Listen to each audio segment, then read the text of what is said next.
ছেলেদের testosterone hormone যে উপাদানগুলো সবথেকে বাড়াতে পারে এর মধ্যে এক নম্বরে রয়েছে জিঙ্ক।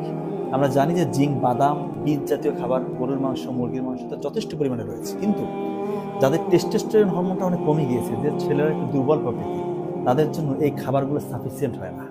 আমি তাদের জন্য একটা চমৎকার সমাধান বলছি। বাজারে জিঙ্ক সাপ্লিমেন্ট পাওয়া যায়, বিভিন্ন নামে রয়েছে, যেমন স্কোয়ার জিঙ্ক, জিঙ্ক আর। এটা আপনি 20 mg, 20 mg 2টা করে ট্যাবলেট সকালে, 2টা করে ট্যাবলেট রাতে খাবেন। কি রকমের আমূল পরিবর্তন আপনার মধ্যে আসবে আপনি চিন্তা করতে পারবেন না। এই ওষুধের কিন্তু দামও অনেক কম, মাত্র 2 টাকা দাম, কিন্তু রেজাল্ট ম্যাসিভ। এটা টেস্টোস্টেরন হরমোন শুধু বাড়ায় না, এটাকে একদম টেস্টোস্টেরনের সব থেকে যে পটেন্ট ফর্ম ডাইহাইড্রোটেস্টোস্টেরন, এই ফর্মে এটা নিয়ে যায়। আপনি চিন্তা করতে পারবেন না, আপনার কোনো গবেষণা লাগবে না। অনেকে অনেক খাবার খেতে বলবে, কিচ্ছু দরকার নেই ভাই, এই জিঙ্ক সাপ্লিমেন্ট 2টা করে 20 mg সকালে, 2টা রাতে খান, 2-3 মাস খান, আপনি নিজে আপনার পরিবর্তন বুঝতে পারবেন। ধন্যবাদ সবাইকে।